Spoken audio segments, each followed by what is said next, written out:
The first time I left my dog Biscuit home alone, I came back to a destroyed couch, 3 noise complaints from my neighbors, and a golden retriever who looked like he had just survived a natural disaster.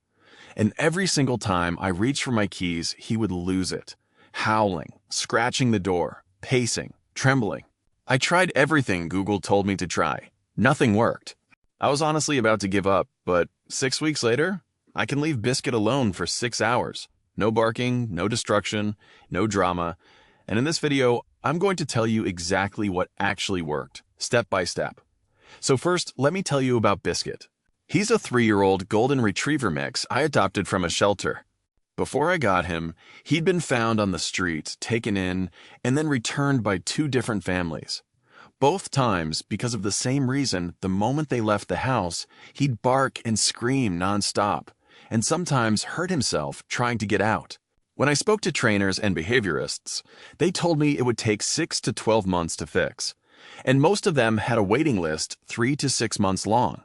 I didn't have that kind of time, and honestly, I couldn't afford it either. So I decided to figure it out myself. I spent an entire month going through hundreds of YouTube videos, forum posts, Reddit threads, research papers. I tested techniques, I took notes, I failed a lot, but by week 6, something clicked. Here's everything that actually worked. Before I get into the techniques, you need to understand one thing. Separation anxiety is not your dog being bad. It's your dog genuinely believing you are never coming back. For a dog like Biscuit, who had been abandoned multiple times, every single time I walked out that door, his brain said, "This is it. He's gone forever." That's not bad behavior. That's a traumatized animal in real distress.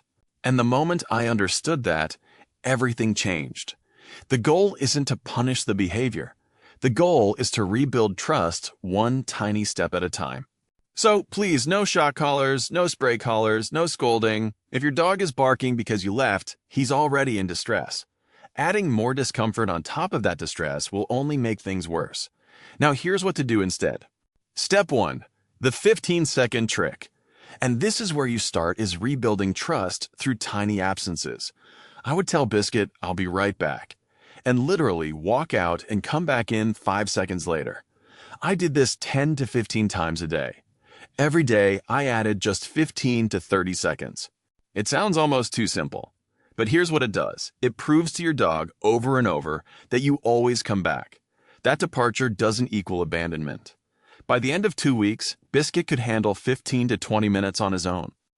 Step 2, the low-key goodbye and return. This one's hard emotionally, but critical. Stop making a big deal out of leaving and returning. No long goodbyes. No "who's my baby" explosions when you walk back in. The bigger the emotional spike when you return, the bigger the anxiety when you're gone, because your dog spends the whole time waiting for that moment. When I came home, I'd give Biscuit a calm pat, say, "Hey buddy," and go straight to the kitchen. A few minutes later, once he was relaxed, I'd give him proper attention. It felt cruel at first, but within a week, his whole energy when I left changed. Step 3, scramble the triggers. Mess with your dog's pre-departure routine. Dogs are incredibly observant. Biscuit knew I was leaving the moment I picked up my keys, even before I put on my shoes. So I started scrambling the sequence. I'd pick up my keys and go watch TV. I'd get fully dressed and make a sandwich. I'd put on shoes and sit on the floor. Over time, these signals stopped triggering anxiety because they no longer reliably predicted me leaving.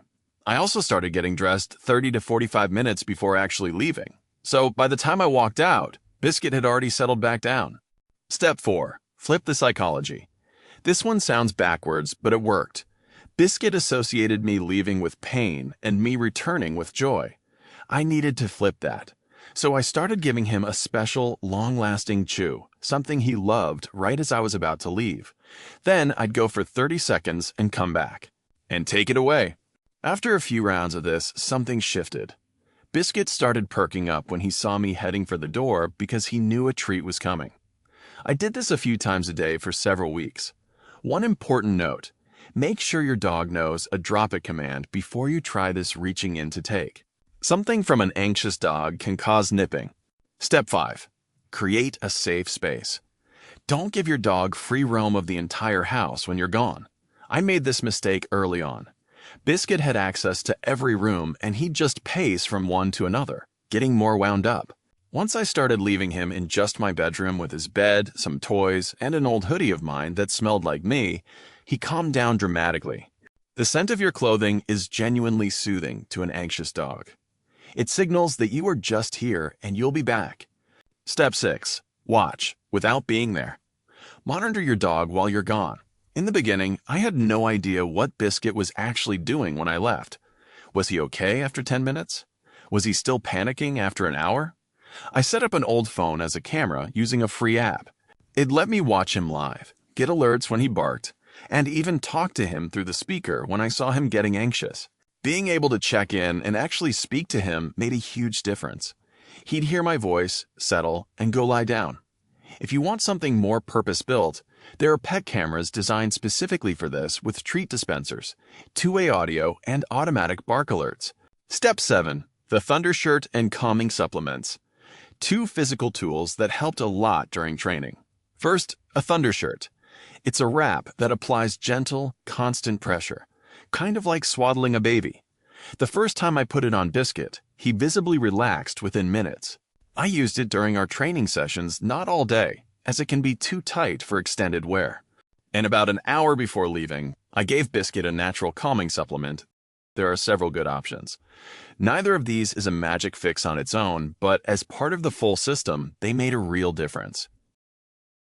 Here's something nobody told me, and it took me weeks to figure out on my own. Your dog is a mirror of you. Every time I left the house stressed about whether Biscuit would be okay, he sensed that energy, and it made his anxiety worse. When I started leaving calmly, confidently, without guilt, he started staying calm too. A confident, settled dog comes from a confident, settled owner. That's not fluffy advice. I watched it happen in real time.